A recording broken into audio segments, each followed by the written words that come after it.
Hello there, Bravehearts, Urbanites, and Coach Mad Hatters. And welcome back to our 90-day journey to heartfulness. Today's episode, we are going to talk about tender transparency as the first installment on this journey, which coincides with the very important elemental of the overall journey called active listening, as we engage the immaculate riddles of the Sankofa Sphinx. Now, if you're familiar with the first series of our Coach Matt Hatter's Comfy Sofa Conversations, we talked about the never ending story. And the main ideas within that story was about us connecting our 3D avatar, if you will, to our celestial being, our true source, the source that resides within our embodiment, which could be easily uh, depicted as our imagination, our invisible, the space that exists beyond the naked eye. Our connectivity to such source, as well as such realms, are usually supported through story. They're supported through art, they're supported through music and crafts, those magical realms and manifestations, or should I say, those magical manifestations that are drawn from that realm and brought into this realm, the third dimension, through those mediums I just mentioned.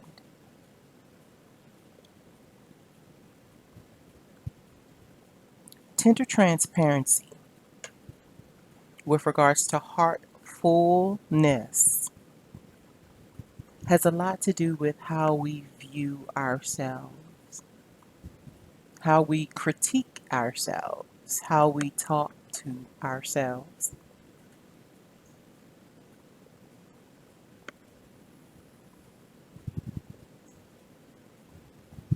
While pondering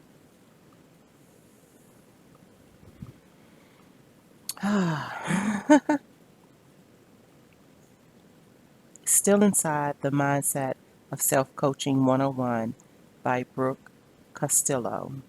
On page 33, there are two quotes that I'm going to offer up to lead this installment, which is installment 1 of 90 Days, Journey into Heartfulness.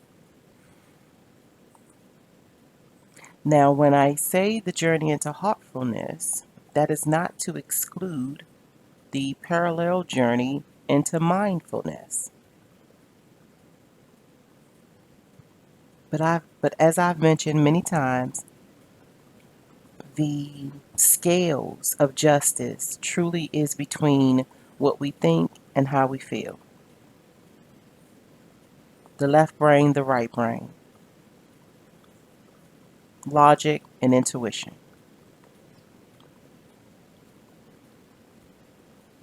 And within the spaces of Coach Mad Hattery, we speak the majority of the time inside the right brain hemisphere. And so how we are feeling takes precedent. It truly is the primary focal point. So the first quote is, "It's never the circumstance causing your feelings. It's always you're thinking about it. It's always what you're thinking about it."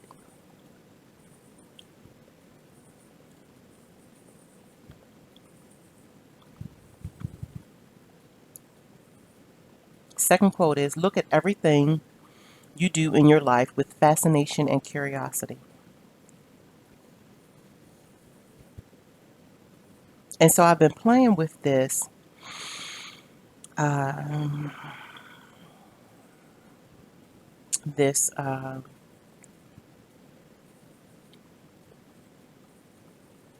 the word escapes me, but a proposal for curriculum, for the lack of a better term right now, that's called Critical Thinking and Feeling 101.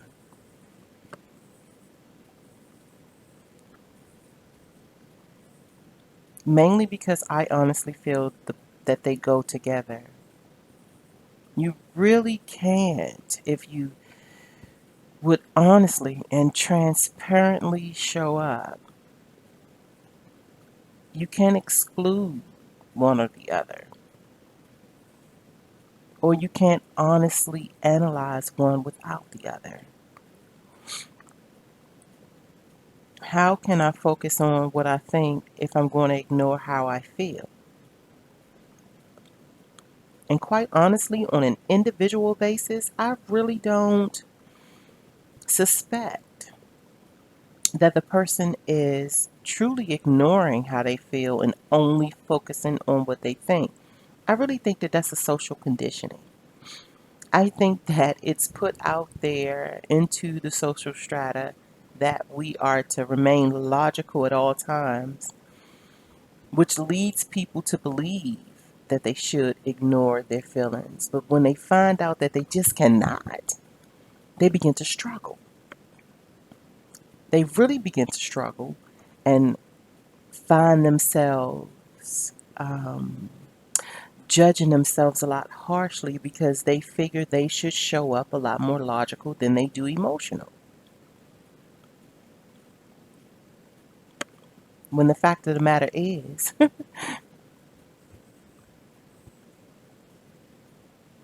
they show up emotional way more often than they do so called logical.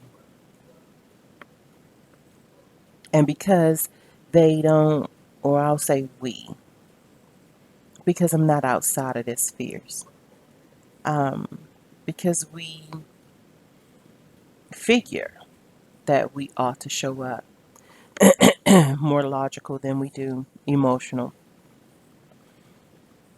We are three times harder on ourselves because of how we've been groomed, raised, and educated.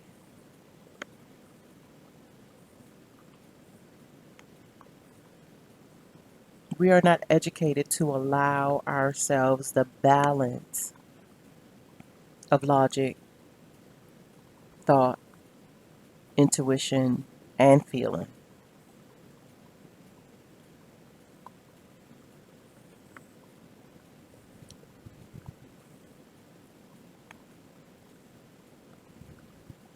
So, over this session, I would like to ask you, if you will, to allow me to wave my Coach Mad Hatter's wand and switch up some things for a minute just to see if we can dispel a few very unique conditionings that I've noticed is now on the table for challenging. And it has all to do with paradigms and perceptions. And while we're here in this space, I would like to offer up the poem, The Blind Man and the elephant and the blind man. And I said it interchangeably that way because sometimes the point of view from the elephant will supersede the point of view of the blind man, because the elephant remains the elephant. The blind men are those that are changed, and they're not necessarily changed in their physical vision per se. It's all their invisible sight that is changed beyond their naked eyes, beyond the physical is what changes, is what's elevated. is what's transformed.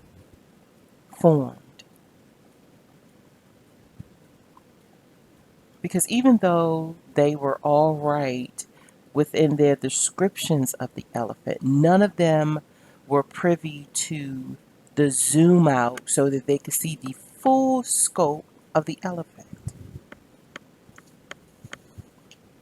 And they were still, even with that being so, they were still only able to give a description of what they were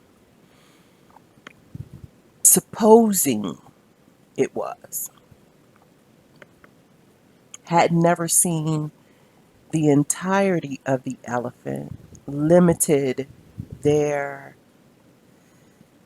ability to depict properly.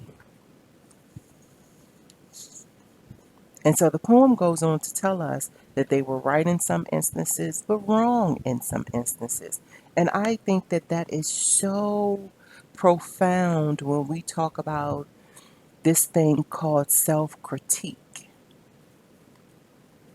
And even more so when we allow the outside murmurs of those that do not know as well as we know ourselves to take over when we begin to judge self, when we begin to analyze or try to reconcile why it is that we do what it is that we do, or when we are seeking for those behind the scene reasonings of why certain things happen the way that they do or don't happen the way that they do. And so we're going to remember to look at everything that we do in our lives with fascination and curiosity. With that being said, that we would do good to begin dispelling the notions of the majority rule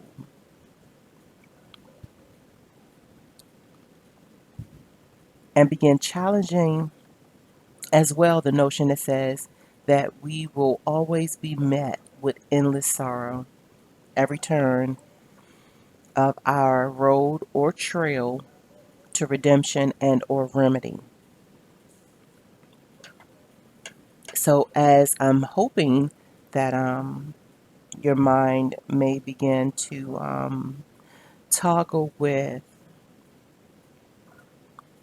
the understanding that this particular journey is not for those who already figure that they have it all together. It's more likely not for those who figure like they do no wrong, or that they're living their best lives, or that they are the creme de la creme of this thing called the social elite. It's really not for those. This journey is for those that contemplate certain elements of esteem.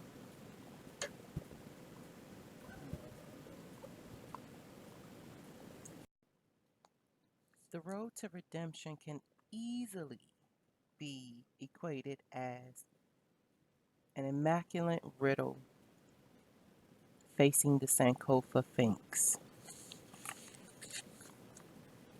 Sankofa is not just part of an ancient African proverb.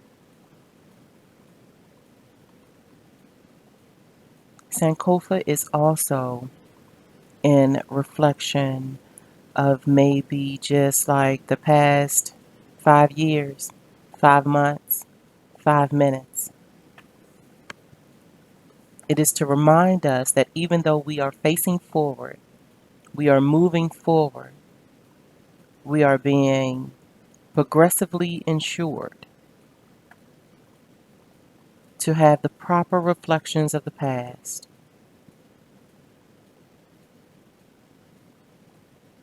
allots us, endows us with a magical turnkey into the mysteries of self.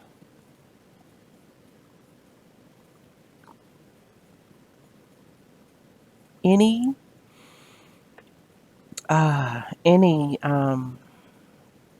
I want to call it legend for some reason, the legends of the legends of the Sphinx, regardless of story or creed, is always about the riddle.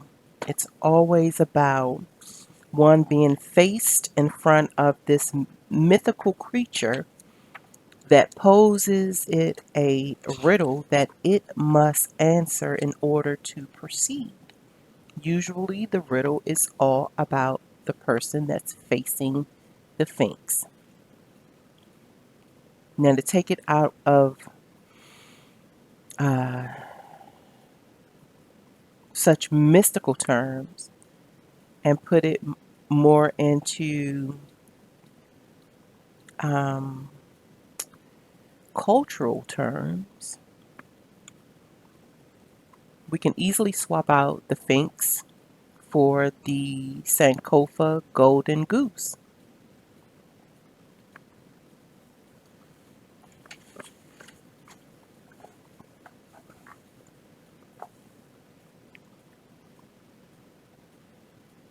Feet are planted forward, but the head periodically or rhythmically looks behind to reflect upon the journey that it has already traveled.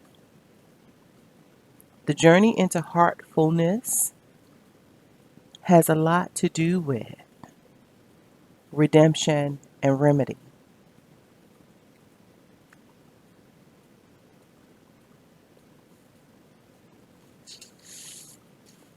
And so I'll pose this riddle. This is one of the more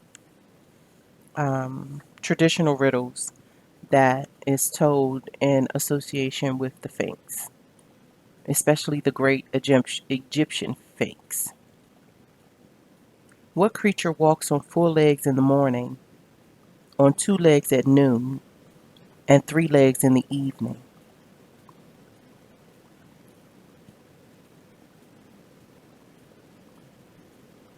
Now, within a superficial effort, one would probably be baffled because it would continue to be focusing on morning, noon, and evening.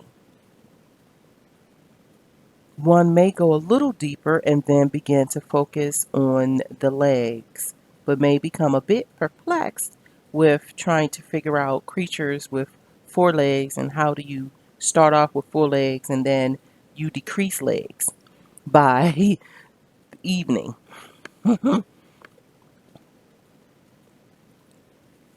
But those who are on the road to redemption, those who are on the road to remedy and restoration and rebirth, they must dig a little deeper. They have no other choice.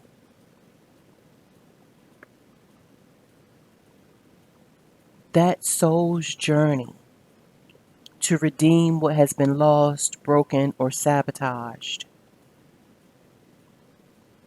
whether it was through self or other. And trust me when I say, when you're on the road to redemption, you really don't nitpick at who's responsible because you are actively engaged in resolution.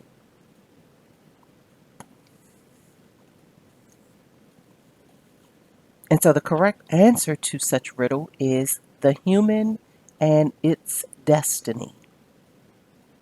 And it's all brought to you in metaphorical terms. And because we here at the Coach Matt Hatter's Underland University and Radio love to think and ponder and contend with things that metaphorically speak to us, as well as therapeutically speak to us, intrinsically speak to us, divinely speak to us, invisibly speak to us.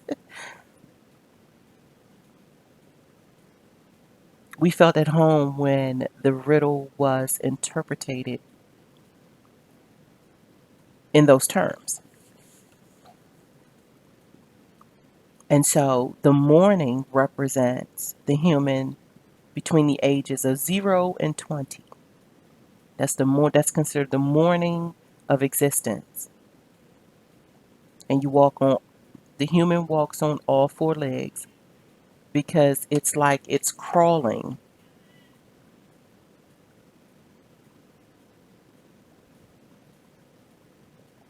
And not, remember, we're speaking in life beyond the physical.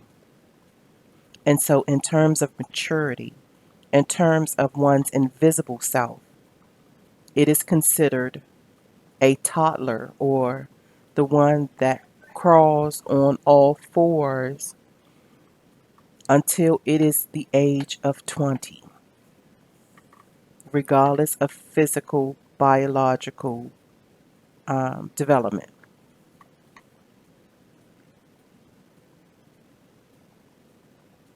On two legs at noon, representing the middle of one's existence.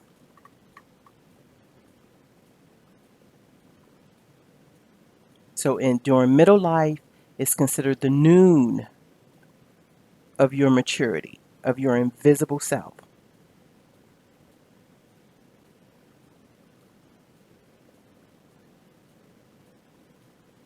And that's when you walk upright. Usually you are your most independent.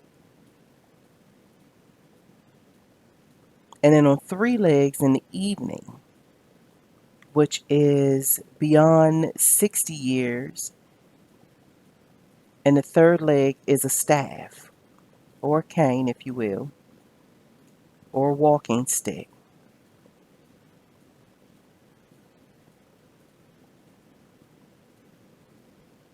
And usually the staff represents wisdom. It represents the knowledge of knowing in theory and in practice. Those firsthand intuitive details that come along with experience and encounter. As humans, HUE, and I'll just sidebar for a minute just to give some insight on what I figure hue represents.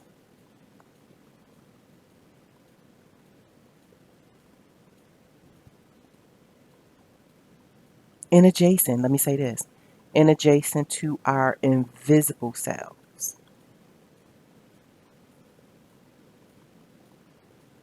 So when one is contemplating their birth chart, when one is contemplating self,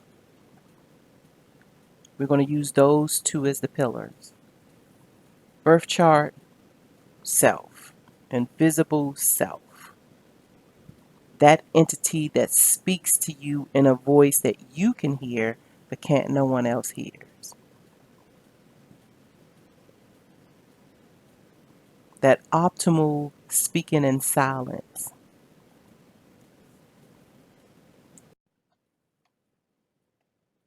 And because we have different definitions of what destiny is to every individual, I will say that when I think of my birth chart, especially if I'm using it as uh, curriculum, if you will, into, and how about this core curriculum into this thing called self studies. My spinal cord in my curriculum, how I move up and down the knowledge that I discover about myself, the totem, if you will, is my Capricorn sun, my Virgo moon, my Virgo ascending. And so if I'm to simplify that in terms of self academics, then I can say that the driving force responsible for why I would enlist to be here in this realm in this time and space, inside this embodiment, has all to do with conversations that my celestial being had with Saturn and Mercury.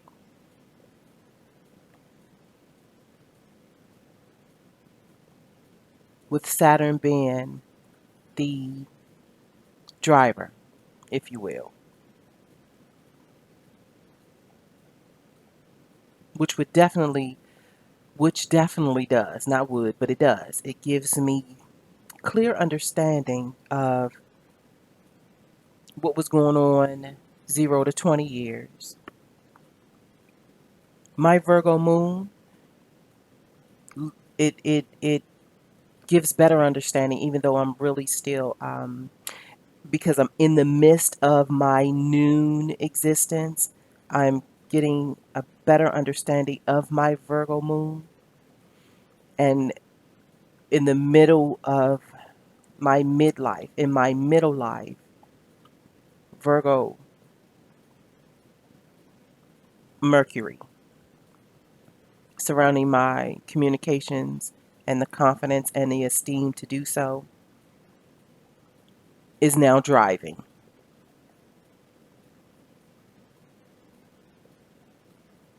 And if I make it 60 and beyond, which will be considered my evening existence, Mercury and Virgo will still pretty much be um, leading the charge. And I will begin to understand better Virgo in my ascending placement. Now, this is not to take away from any other placements that I have in my birth chart, or where they land, or who they are in conjunction with, and that kind of thing. I'm still learning. And I have dedicated this as a lifelong journey ship. So it's going to take a while, um, unless my exit out of here comes first. But as long as I am here, I have now adopted the due diligence of making sure I find out more about me from this core curriculum. So when I stand before my immaculate riddles posed by my Sankofa Finks, it is now being mostly projected in the nature of my 0 to 20 years, and how Saturn had its close hovering over all of that.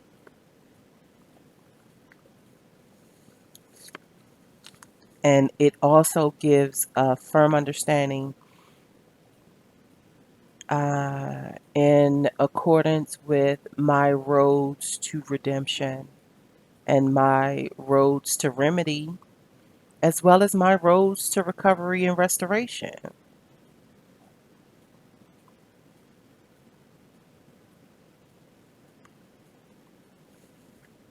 And so if I could, I would wave my Coach Mad Hatter's wand, and everyone that's on this particular road or trail towards redemption, recovery, remedy, restoration, on those types of roads, on traveling those types of trails, I would have the focus to be more on feeling. I would totally shift the paradigm so that we can begin to look at everything that we do, whom we encounter, places that we visit with fascination and curiosity. And that we keep in mind that the circumstances themselves are not the cause of our feelings, but the way that we think about them.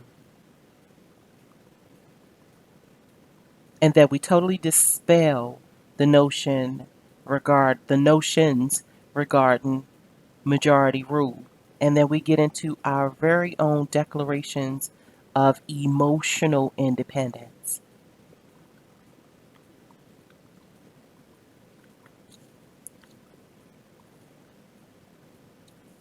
With that said, I have a few vocabulary terms that I am offering up this installation as honorarium. It's 11 terms under the banner Vocabularics.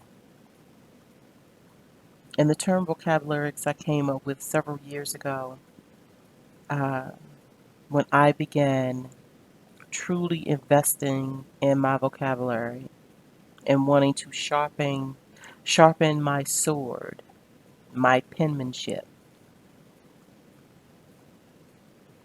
The number 11 is very significant on so many levels. And so I chose 11 terms for this installment, which I am naming the 1111 Golden Gateway.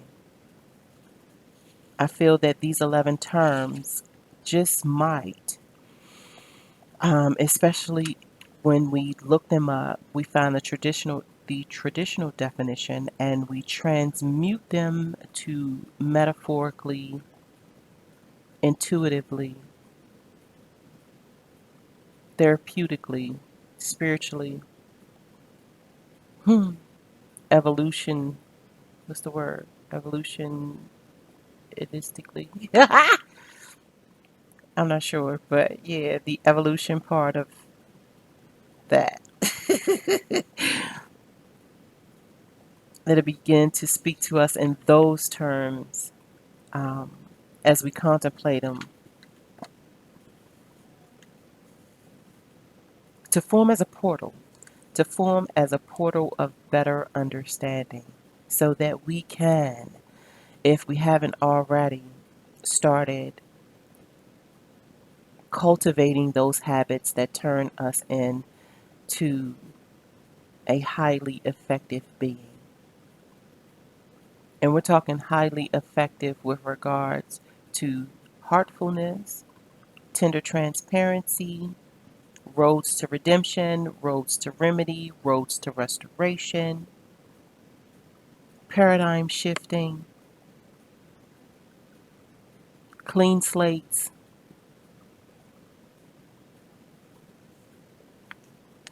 And so the first term is filter.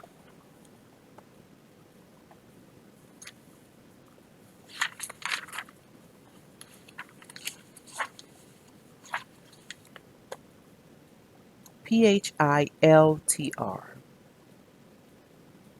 And this is a love potion or a notion of charm. And as I often say, CMHU is a hood charm school. If it is to be simplified in its most greatest terms, it is a hood charm school of unofficial coaches and counselors, storytellers, artists, musicians, performers, soapboxers,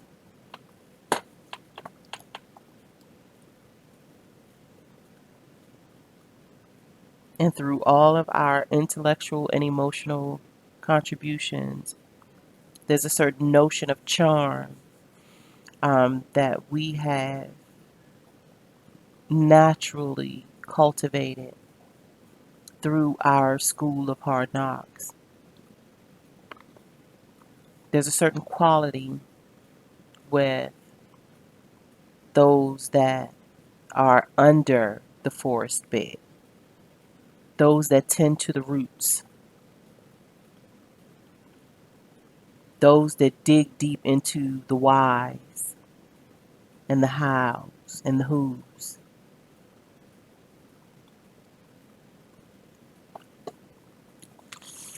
It takes a certain kind of being to dwell within the soil. But I will always remind folks that the soil is full of enrichment. And even though it may be dark, and I know we live in this ultra positive, ultra light era, that there is purpose, there is legacy inside the soil. There's remedy and redemption inside the soul. And not many have the courage to go deep. Not many are even called to be the tour guides for those that are willing as well as need and go kicking and screaming into the deep. We must go deep and rescue our tattered selves. We must go into the red. Into the red chakra we go. Keep all hands and feet and objects inside of, of the vehicle. Vehicle being your imagination. Vehicle being your contemplation. Vehicle being your intuition, your interpretation.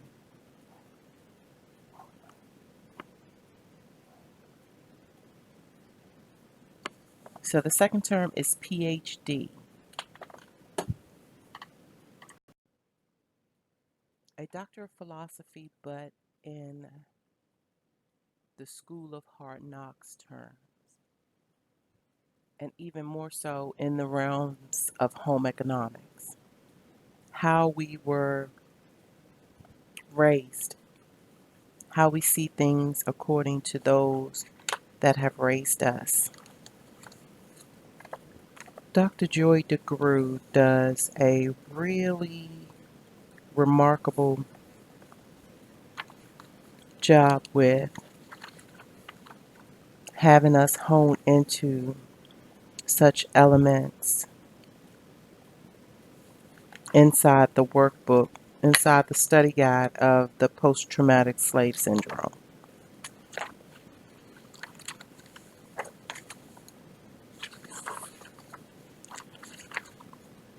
And so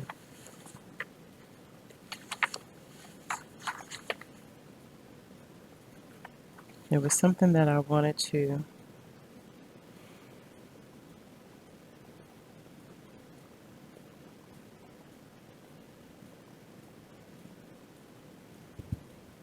I will say this real quick. So under her instructions on how to use the study guide and the role of introspection and the subsection of truthfulness,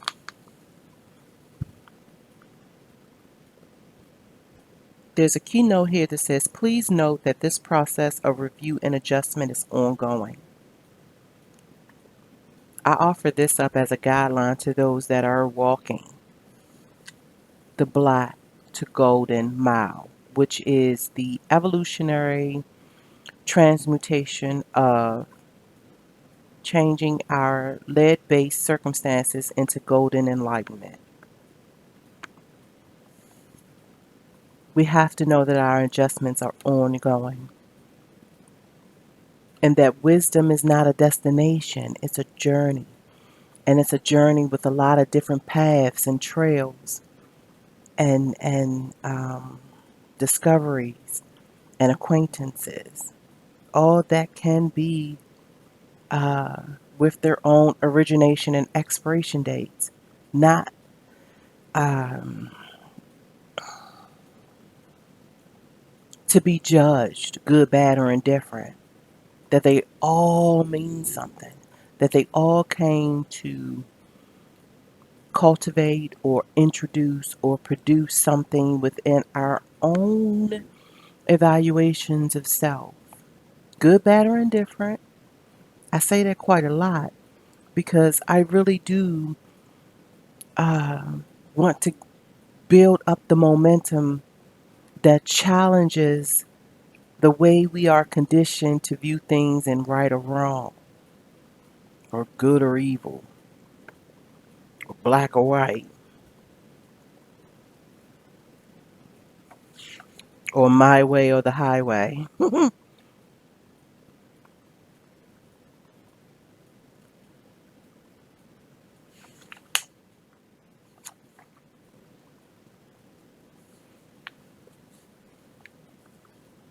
Many have been, which includes me, been raised and groomed in the mantra of never let them see you sweat.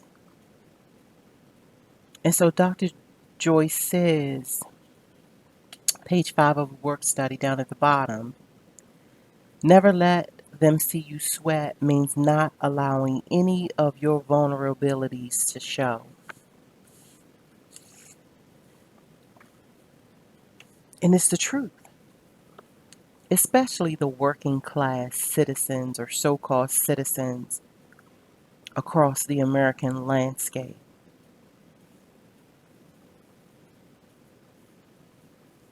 I often like to offer up the storyline,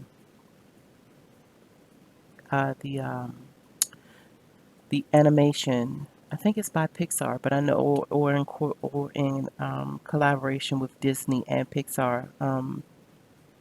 The movie or the film Ants. That truly is our social strata illustrated, animated, put in animation.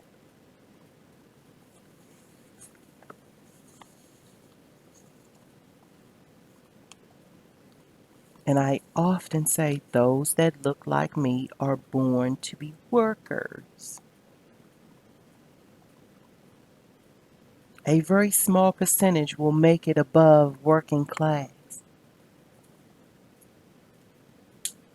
And without getting way too deep into it, I honestly feel that that is still by design. But I also feel that it has a lot to do with many of us not taking up the cause to face our Sankofa thinks, to begin to understand those immaculate riddles that would help us identify our destiny, what we actually came here for. When I'm coaching, because I am the grand poobah of Mad Hattery, when I find myself inside those coaching conversations, I usually lead with people's sun, moon, and rising sign. Those are the 2 to 3 planets that, in my opinion, were a part of your enlisting into embodiment for you being here. And so I'll just use my nephew as an example because his son is Capricorn. And I have a thing for Aries men, Capricorn men, Sagittarius men, Pisces men, Cancer men. No shade to any of the zodiacs that I did not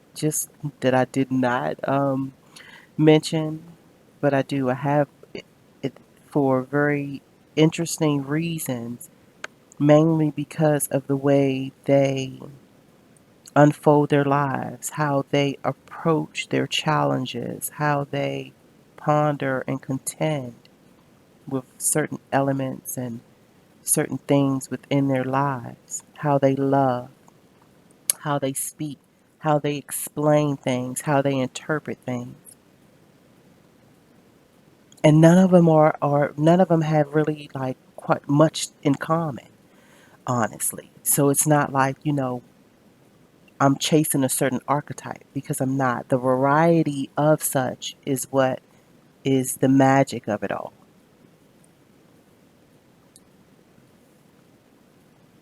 Aries men really truly do have a Mars warrior like demeanor.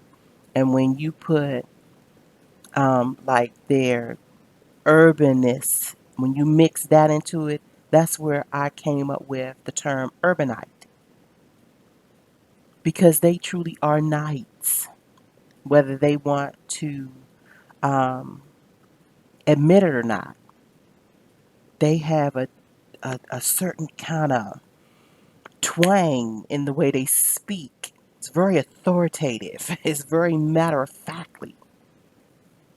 Capricorn men are pretty much the same way. And as I've said many times before, I am sensitive to tone of voice. I've always been. This isn't something that I cultivated once I started wanting to be a coach. No, from pretty much from the sandbox, I have been a interpreter, if you will. That's why I seem to be able to decipher how someone is feeling, all depending on the tone of their voice. And I don't let a lot of people in on that. I mean, maybe, now that I'm be putting this in the public domain, but I don't think anybody's really truly checking for it. I would be surprised to find out how many people out here not only authentically engage in conversation, but truly be checking for folks' tone of voice and then allow that to be the navigator of how you engage with them.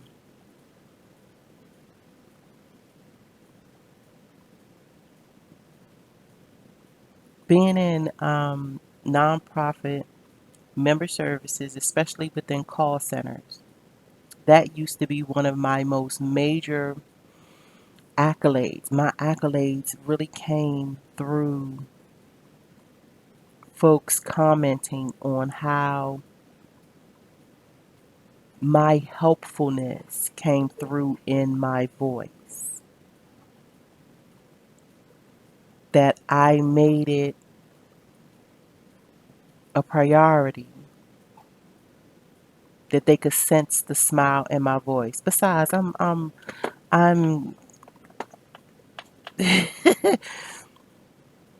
I'm free now with my laughter. So in call center spaces, that also means a lot too. That translates into profit when the person on the other end is not necessarily bubbly, but they have a certain tone and they're free with their laughter, even in situations that are serious,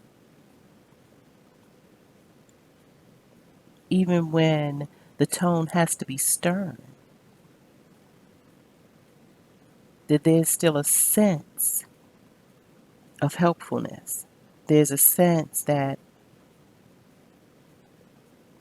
I understand where you're coming from. We're going to get down to the bottom of this. I don't understand where you're coming from. And we still going to get down to the bottom of this.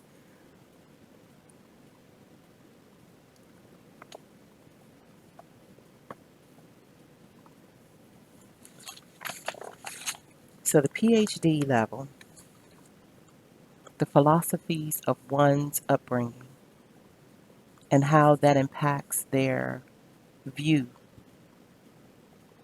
how it impacts their behaviors, how it impacts their reciprocity of respect and acknowledgement and esteem.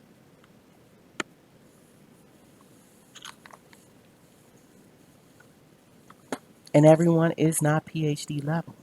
And it has nothing to do with biological human age. And one thing that I am finding out is that those that have traveled a road to redemption usually strike amongst the PhD levels. And I haven't quite figured it out yet, especially with those that I know personally. But those that are on or have been exposed firsthand that they had to redeem themselves from something that was not socially acceptable. And that's just for the lack of a better term at the moment. But somehow, some way, they had to redeem themselves. They're the ones that are registering in with what I mean with regards to PhD level, which with regards to doctor of philosophy of their home economics, their upbringing, their intellectual or emotional grooming. Because most often they have had to dig deep, wipe the slate off themselves, and begin anew. And it took everything in them to the point where they lost sight of their old selves because there just wasn't room for it and had to reinvent themselves. And there are some that I know that have had to reinvent themselves several times.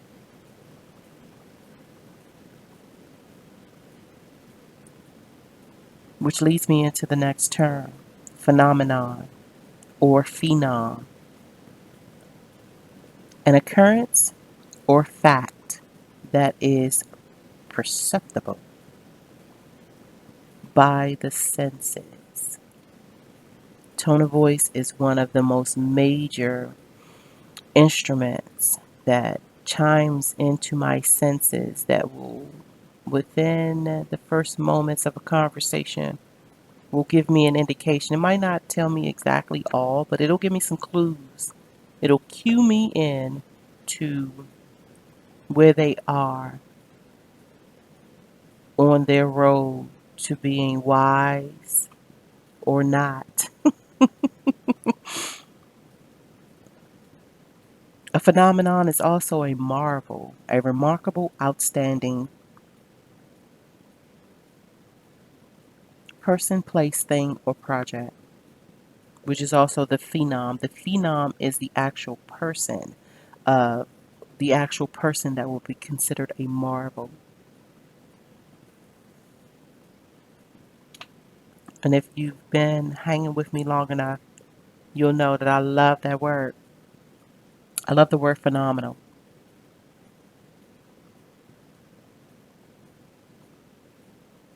And it really started to chime into my vocabulary usage when I took on the advice to be the student, to become the observer, and to look for the marvelous in those that I encounter, whether it be people, place, thing, situation, circumstance.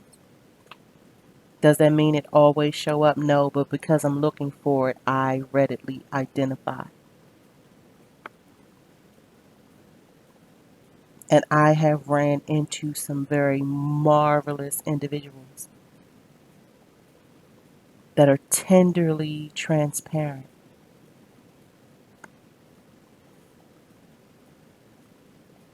So the next term is philology. Philology. When I first heard this term, it was in the midst of a research and development project about J.R.R. Tolkien. Being a fan of The Hobbit and The Lords of the Ring, as well as being an interpreter of story, I was on this journey yet again to find self. I needed to understand the author. I needed to understand what kind of being could write such long, not before I get too ahead of myself. I'm already getting excited. I can feel it brewing. And it's not just about the length of the story. Both stories are fascinating. They are intriguing. They are exhilarating, and you can easily become swept in as one of the characters. It's very gratuitous. It's very sharing with its details.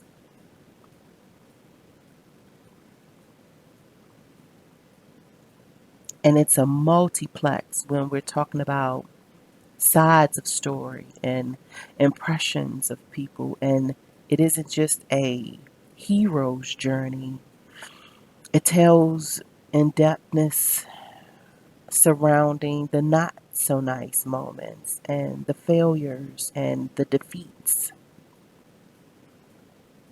It gets down into the sorrow and the struggle.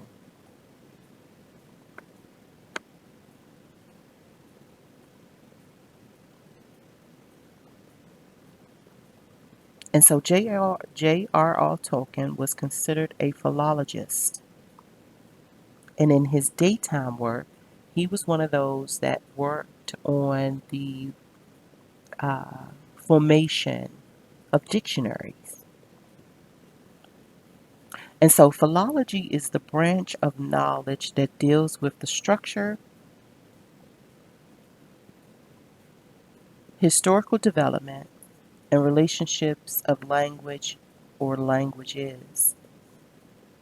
This includes the study of literary texts as well as oral and written records, and the establishments of their authenticity and original form. So he worked with words all day and probably night too, because in the prologue of the Hobbit, I believe, he says how he had to write the story, edit the story, and way back then, if I can say, it was the early, what was it, 30s, 40s? Don't quote me on that because right now I'm really truly going off the top of the dome. But it was still way back before there were word processors and printers. So just imagine like all of the versions or the drafts that had to go into such a long and intricate story. It's even like, how do you keep up with just the characters and their demeanors alone, let alone making sure that you intertwine them in correct situations? And then on top of that, there's song and there's new language in these stories. Like the goblins had a language, the elves had a language, the hobbits had a language, the wizards had a language.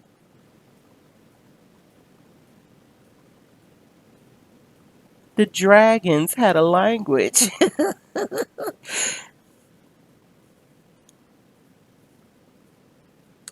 And I even want to, like, what just popped up in my head, like Game of Thrones. But even so, like the writers, there's a writer's table for that. Now, this was J.R.R. Tolkien by himself back in those type of days, probably writing by candlelight.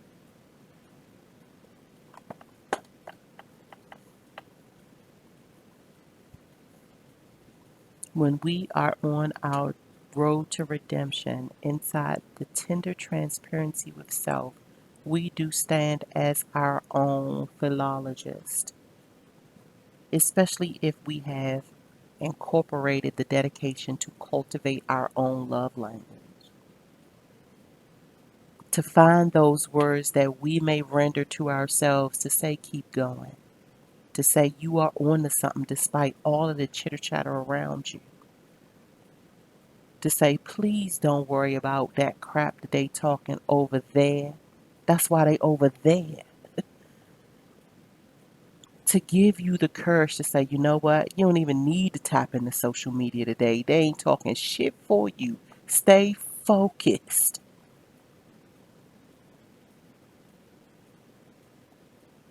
That love language to say there's nothing for you at the club. There's nothing for you at that party.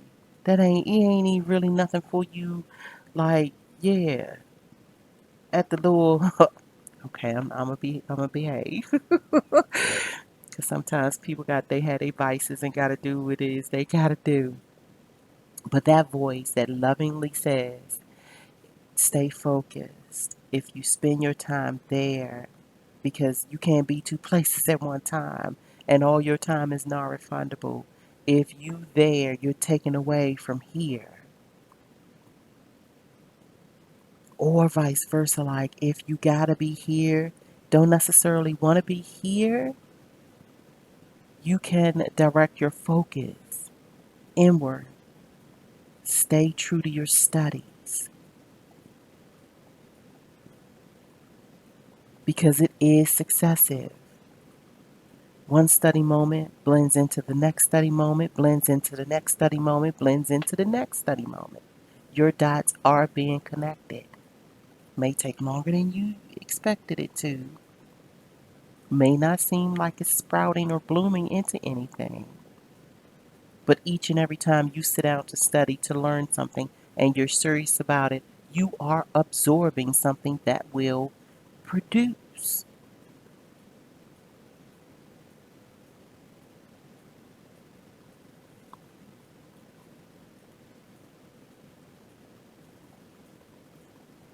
The next term is infinity, which is the quality or condition of being infinite, unbounded in time, space, quantity, and is uncountable in number or amount. I often tell myself that everything that I am learning, new language included, this element called vocabularics, which I'm not sure if I mentioned the backdrop on that, but mostly it was to um, cultivate this thing of me wanting to be a poet or a, what is it called? Hold on, I got the word here. Of definitely a poetic justice, but oh, I just saw it too. Hang on just a second. What to do with it? A rhythmist.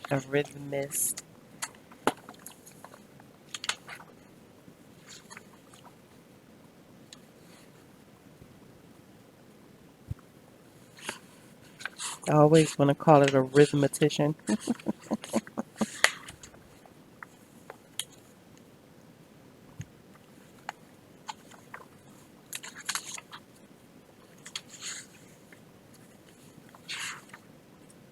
You can't find it at this moment, and it's amazing because I just had, oh, here it is. I was about to say I just had my hands on it.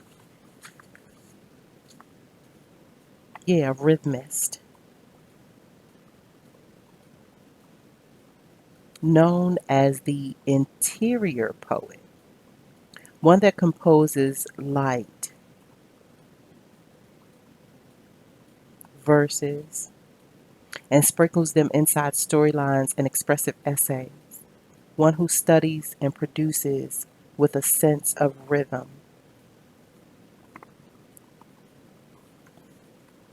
That's amongst my dream weave, especially when I am able to add it to music. When I get into my Gil Scott Heron mode, when I get to do it like Richard Pryor and make my live tour an album, would I be able to travel with my own DJ and bring the boombastic?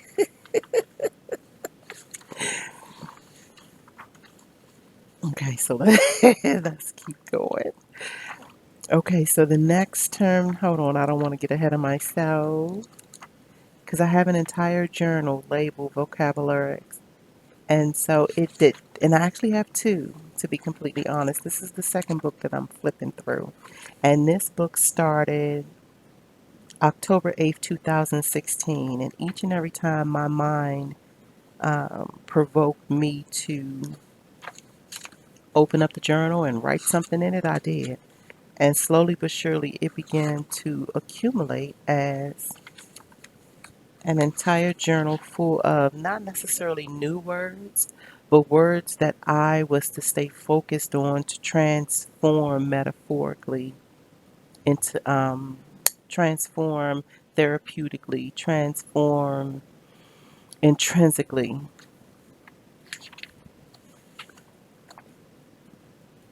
to be my own philologist on my road to redemption. So the words that I am sharing with you now, as well as all the other words that are encased in this journal, has something specifically to do with my road to redemption.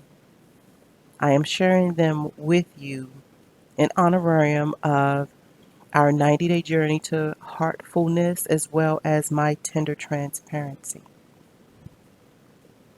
And so the next word is information. Knowledge derived from study or experience. And I added on to it the study and experience of true self.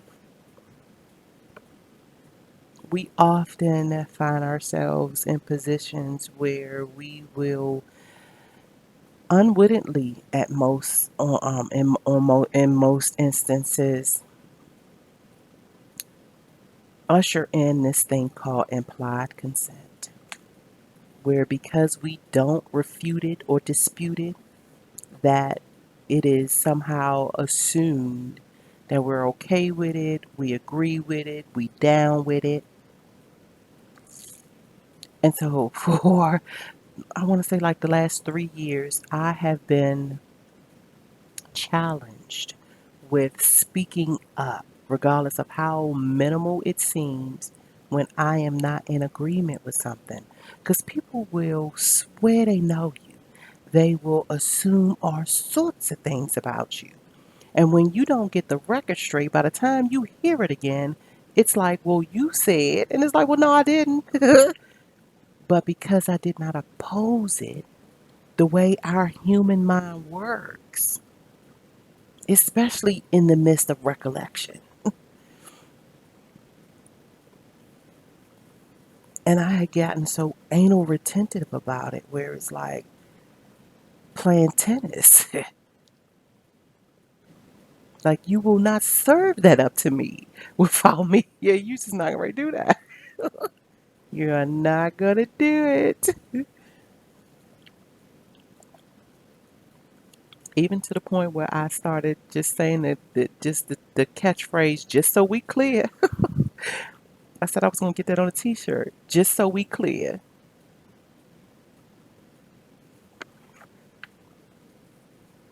Within tender transparency, you will ping pong between your heart and your head, your thoughts and your feelings about instances when you should have spoke up and said, I am not cool with this. No, I don't agree.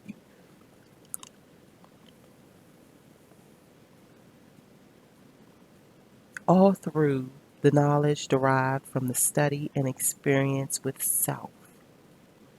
Sometimes I think about our invisible versions of ourselves be waiting for us to speak up for it or defend it, or no, I'm not going there with you all because I'm just not into that anymore.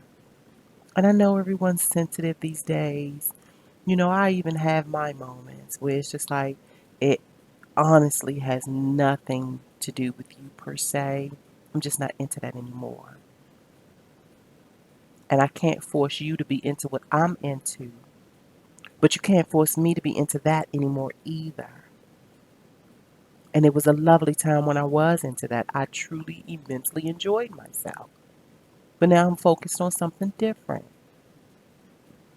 And if you are bent and bound on having me go with you to this club and I'm no longer interested in that type of atmosphere, and you not understanding and appreciating the fact that I'm being honest with you and respecting that I'm not into that anymore.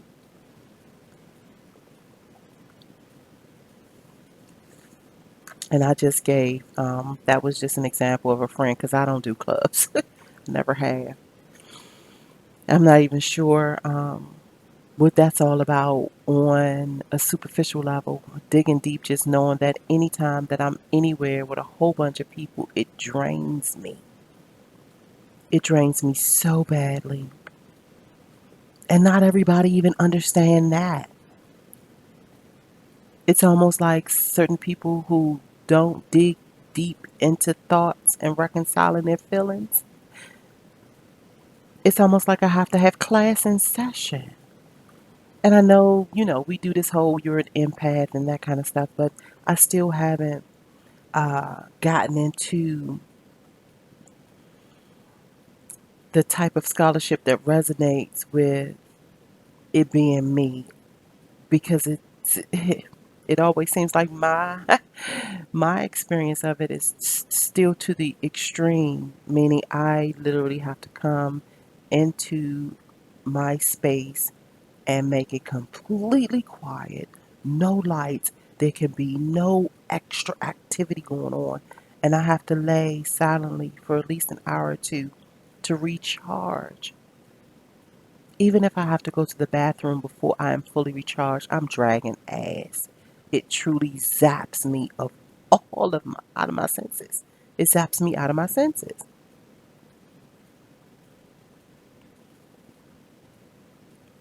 So just knowing that about myself, that is what I mean when I say the information, which leads into the next term, informative, providing or disclosing information. When we are inside of our tender transparencies, especially when we're on our journey to heartfulness, and we are engaged in folks that respect the thing called active listening, then they will be emotionally invested in understanding the information that you provide them about you.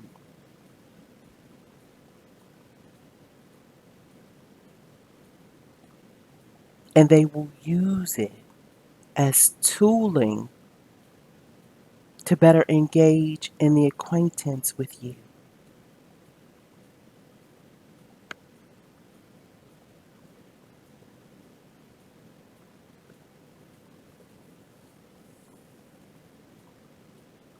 Okay, so the last, is it the last? Are we at 11 words? Mm-mm, it's not the last. Okay, so infrastructure. And if we're going to speak in Coach Matt Hatter's terms, it's the intra infrastructure, which means the infrastructures that dwell within your imagination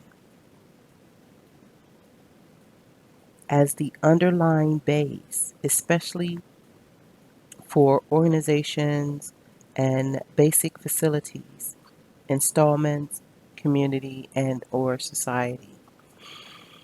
We often refer to community and society on the outside of us.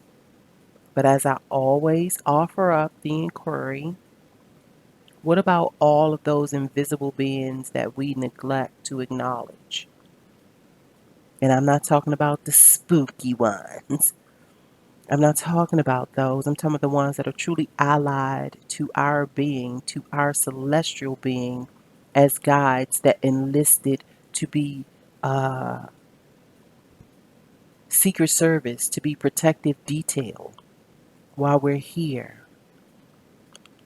Because I know folks can't, they really truly can't think that Jesus is covering everybody. They can't possibly think that.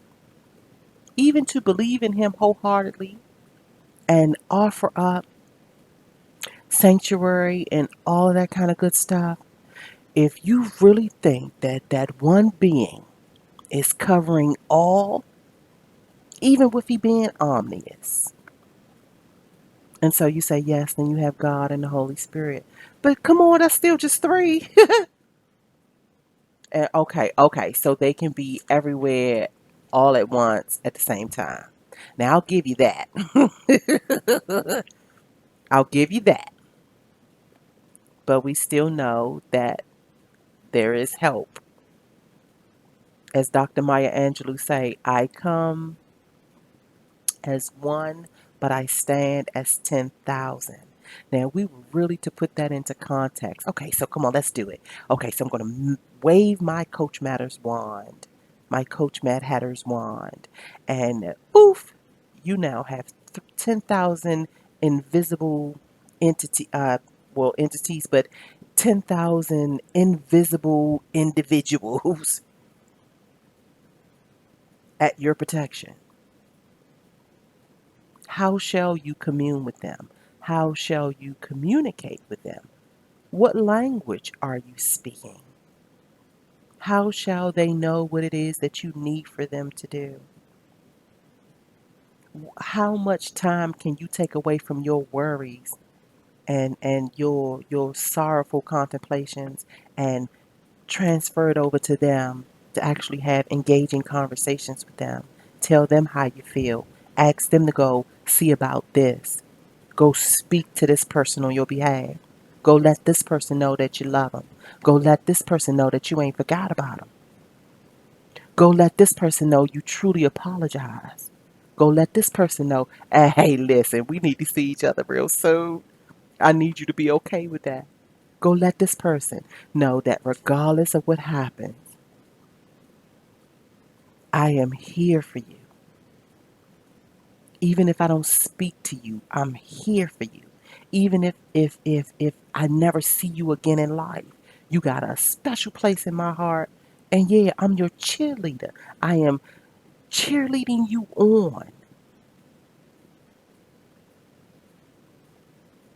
to go let this person know I am sending a few of my 10,000 to hook up with your 10,000 because I know you going through some things.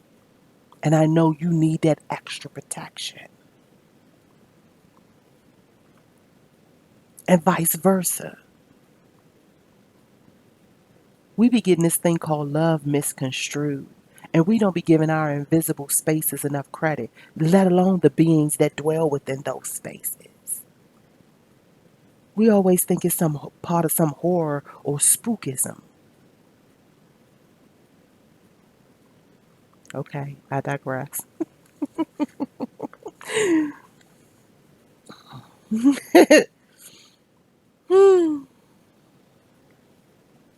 We all have an intra infrastructure, and it is set up like community or society.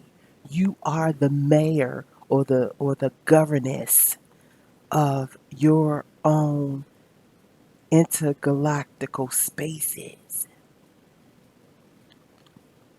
What's that movie that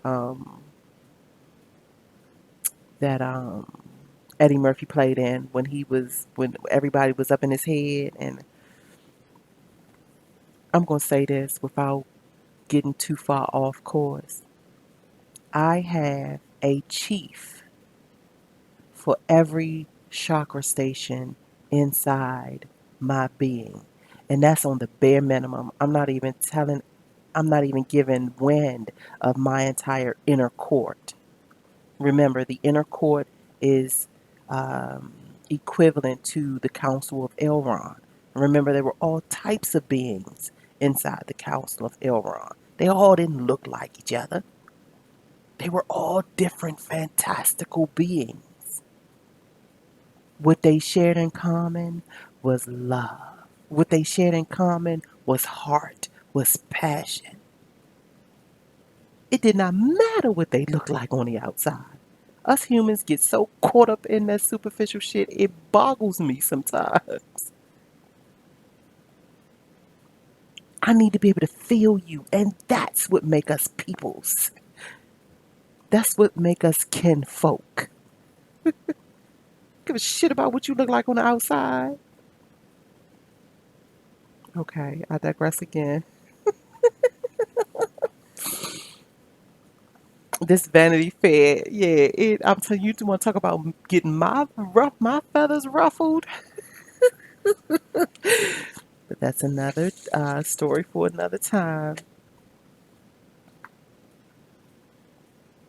Next term is ingenuity, the inventive skill, aka one's cleverness. How clever can we be when it comes to cultivating this thing called imagination? Our very own imagination, for the sake of sharpening our sword, aka our penmanship, standing in our truth, aka truidity, walking this journey into heartfulness, aka cultivating one's heart chakra, aka being in tune, tapped in, turned on to this thing called energy in motion. Stop neglecting it and acting like it's some kind of, I don't know. I don't even have a word for it right now. You come on, if you flow with me this long, you know where I'm going with this.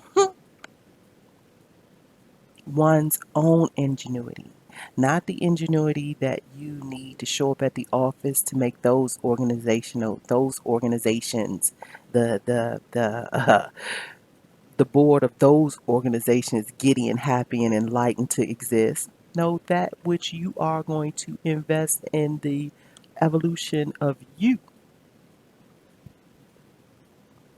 what you come here for. And I know I got the rambling, but I'm glad it came full circle. My nephew, Saturn, he's a Capricorn man. I asked him, what did Saturn send you down here for? Why did Saturn figure that it was going to invest in human flesh to bring your celestial soul that's encased inside of that flesh? What did it what you come down here for? Because I know for a fact Not all of us came down here to be workers for industries that, yeah, they don't even want to know our family's name. We can't even take off to take our mama to the doctor. So you could not have possibly came down here to be embodied in this time and space to be their worker.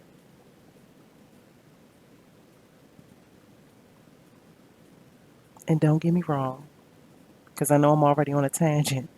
So when I get in this space, I can easily be misconstrued. I could easily be misunderstood. Working 30 years for some company is not all bad, but it does all depend on the company. Because I have a sibling right now, and I ain't gonna say who she worked for, but she gave him 30 years. 30 years. And they wanted to bullshit her on her retirement. After she done already put in all the work. Knees now bad and shit. Like, she really got to go back and forth with these folks about her money. She worried now, income all fixed up and can't do this, can't do that. They done already got their 30 years out of her. That baffles me all in itself. That's baffling to me. But they will tell you tenure, tenure, tenure, tenure. I got a couple of friends that I know did 4 years, did 8 years in university, got, when I say, up to their eyeballs in educational debt, and still have not landed the type of job that that degree promised it would. Go figure. I digress again.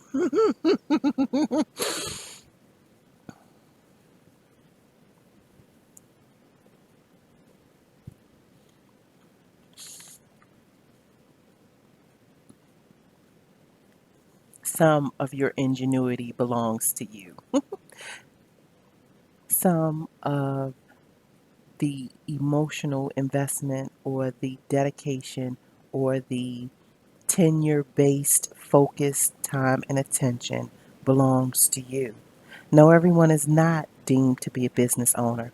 Everyone is not even deemed to have a paid hobby, but everyone is deemed to at least put forth some of that if, in fact, they do have the inkling, the urgings, the provocation to go do them, to put forth their talent, to cultivate their professionalism. And I know I be being hard on this whole thing, quote unquote, professionalism, but I mean professionalism in your own right, to that which you can offer up into the marketplace and generate income from. Whatever that may be, you owe it to yourself to see what that be like. And everyone's different. So it may not take the photographer as long to master his craft and get out there in the world as it will, let's say, um, the home-based therapist or the home-based spiritual guru.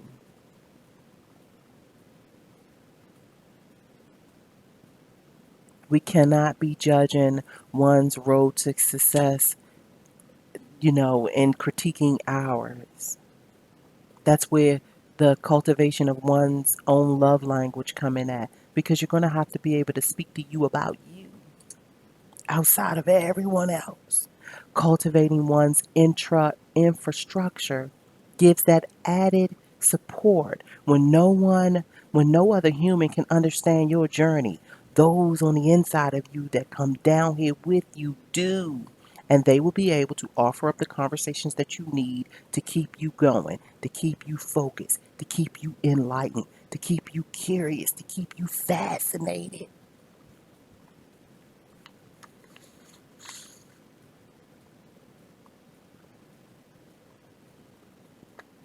So I pose this question, and I am posing it with my Coach Mad Hatter's wand just to keep things magical and mystic.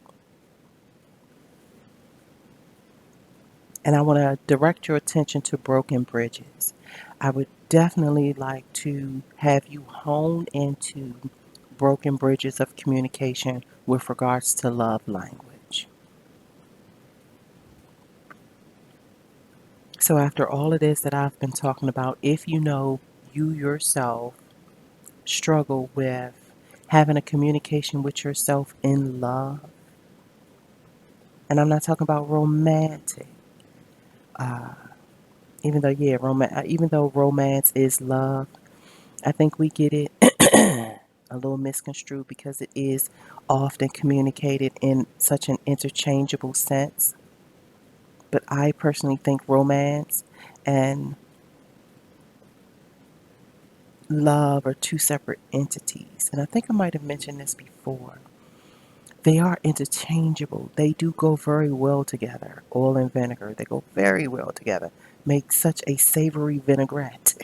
But they are separate in their own right, which can be applied to other things that they can go just as well with. And so I'm not speaking in terms of romance, but if it resonates, appreciate. But in all of our relationships that have just as much affection and endearment in it, but not inside of a romantic sense.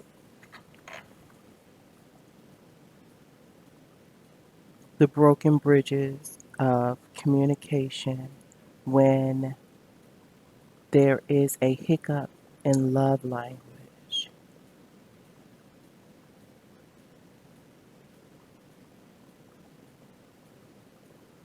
The social strata that has raised me love to pose parents as authoritative figures. And in order for us to completely, which we have, completely adopt and practice such foolery, we would have to be dismissive, which we are, dismissive of the planetary forces that sent them here.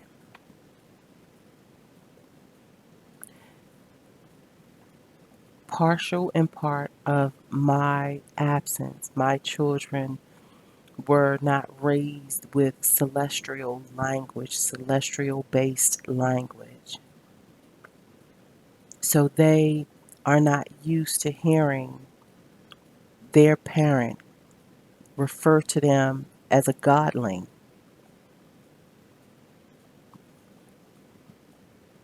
And every chance I get, I try my best to infuse the knowledge that their planet, their ruling planets of their sun, their moon, and their ascending is the reason why they're here. I was just the vehicle. I was the medium. I was the human medium which brought them here. But I am not the dictator of why they are here. It's actually my job to help them find that out, which will ultimately educate me. Viewing it from this standpoint automatically gives me a signature of respectful reciprocity because I have two Aquariuses and a Virgo. My daughter is the Virgo. But even when I look at my two sons, who are now taller than me, I see Uranus. And with Uranus being the daddy of Saturn, and I being a Capricorn sun, which is by Saturn, I look at them with a certain type of royalty just because I understand the characteristics of their planetary archetype. And if I'm losing you, I would apologize, but I'm not because this is information that we need to become in tune with. We need to tap into. I am not a novice astrologer for nothing. I don't identify with the youngest muse, Urania, as the astronomer for nothing. This is me now standing into my truth. And you're welcome to, click off and go do what you do. But those whom are riding with me, buckle up for a little while longer. Let's roll with this just for a little while longer. I speak to my sons And not really like in this superficial king thing. No, I give them the structure, the supporting evidence of why I view them that way. Just like I speak to my daughter as a queen, I actually call her Duchess in some instances. And it has nothing to do with her bloodline, but everything to do with the fact that she is a Virgo sun. With me being a Virgo moon and ascending, we have Mercury in common. And as much as I study the characteristics of Mercury, I know with that being her sun, she's a born leader to communicate. Like communication is going to be her power. That's why I tell her, go take your speech classes, go take your communication classes. Like, make sure you understand that you have power in your words. She has already marveled me with how she speaks stuff into existence. And I'm talking about like within seconds of an instant. Like she'll say something and then boom. Sometimes I'd be completely speechless, and that's kind of hard to for yeah. That's it's kind of hard to make me speechless. I have a word for everything. When I see something and no words will come out, yeah, phenomenal. But she has that power, and I know Mercury sent her here for something. I know her enlistment had something to do with her maturing in her communications. And so, knowing this about my three C's, also in conjunction to me studying to learn myself, I am also studying so that I can have the interpreting power to infuse them, whether they want to hear it or not. Because let's not get it twisted. I get excited about this stuff. I look at them and like blank faces and a bunch of crickets. But it's all right. It's all right because I honestly believe like this that's part of my road to redemption that if I was around more that they would already be comfy with this type of language, understanding that it has everything to do with the reason why they're here, which all circle back to me asking myself, digging for answers on a quest to try to figure out why am I here? I did not come here just to be some industry's worker. I didn't come here to just to be somebody's wife. I ain't even come here just to be somebody's mama. There's something hidden in all of that. There's something hidden in my four legs in the morning, my two legs at noon, and my three legs in the evening. There's something to that.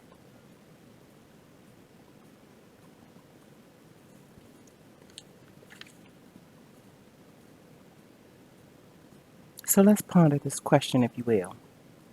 What if? What if all your mistakes, errors, shortcomings, so called failures, disappointments, unmet expectations, trials, errors, triumphs, all of it,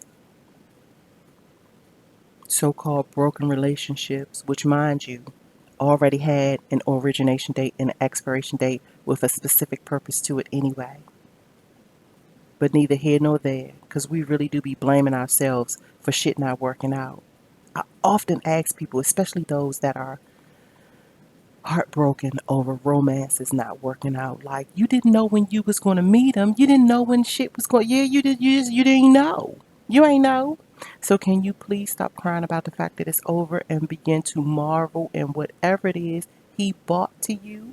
And I put it in those structures because most of those conversations is with me and women. Hairstylist for 20 years, let's not forget that. I've had many of those conversations. Like you had no idea. Without you tuning into his being and what he came here for. And trust and believe I have to tell myself that too. because there's an individual right damn now. I wish I could hitch him up, marry him, and take him, and we live in Woodstock some damn way and live happily ever after. But of course, that ain't the realm of this reality.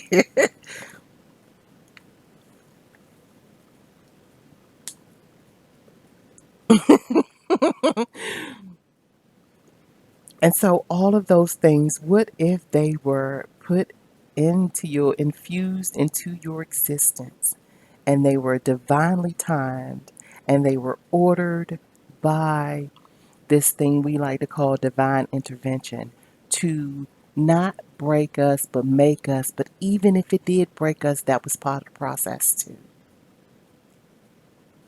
These triggers that we have, what if they're supposed to be there so that it could ignite, enact certain things? What if all of it was meant to be? All of it. And I'm just going to sidebar really quickly and say this. Okay, so we just going to call him Dr. V for the respect of privacy and simplicity. So I used to work for this dentist, and he was the most magical professional I've ever met. For one thing, is the first time that I had ever in my entire workspace worked for a black man. And because I was doing my freelance thing, I wasn't there every day. This was just maybe like 3 years ago. So I was totally in my freelance thing where I'm not being bogged down by no 9 to 5. We're not gonna do that. I'm gonna come in as a contractor. I am going to say what my schedule is, and so just going in there all crazy with it. But it was good because he was in full respect of it. He was like, "I understand. You have another life. I mean, well, you have life outside of the office. Woo, woo, woo." And so we came to this wonderful agreement, and it was actually a decent work relationship. So when I was there, when there were no patients in the chair, we were able to exchange knowledge. And I remember we were closing up one day, and it was just before it was getting ready to get dark. We were the only two cars in the parking lot. And we got on this conversation about existential values. Like, what is it that you value as a result of your existence? Went real deep with it. And so Dr. V said something to me on the lines of everything that has happened to you, you attracted it. And I got so angry because I'm thinking about my wobbly ass childhood. And I'm like, okay, so you mean to tell me being a 6 year old little girl, I attracted that tragedy? And I think he could see it in my eyes that it was really important the way he was going to structure that response. And he just looked me in my eyes and he was like, Thea, I know this might be hard for you to understand right now, my dear. But as you contemplate it, I really want you to begin to give into consideration what it is that I'm saying to you. It all happened for a reason. And until you let in the notion that it happened for a reason, the reason will never come to you. You have to open up the window. You have to unlock the threshold, the gateway to say, I am now welcoming in the answers to this, that, and the third. And as long as you shut it out and be completely upset with it, saying that you were somehow, and I know this probably will come off rough to some because it came off rough to me, but it's like, the moment you turn the perception to say you were not victimized, you were a constituent of a circumstance. You turn it. Like you literally can turn your perception like you turning the ignition to get into a fast car.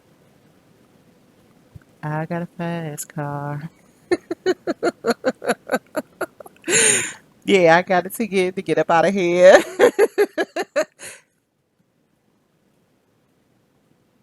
And it still took me almost 18 months to even consider it.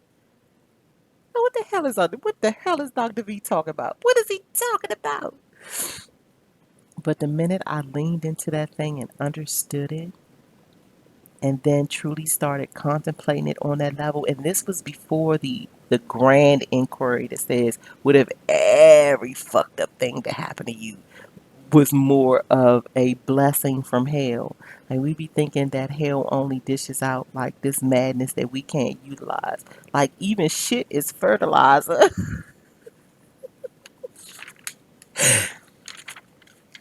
So, if you will, allow some space for you to turn your perception and see if some kind of, um, I don't know, some kind of unique aha will surface up. Like, let it in. Allow it to beautifully blend, if you will. Um, so I have a little bit more, but I'm going to end it. Like, we're going on 2 hours. And that was not the intention. But once again, I am glad for the moment. I'm glad for the time that we have had. So happy for the time we've shared together.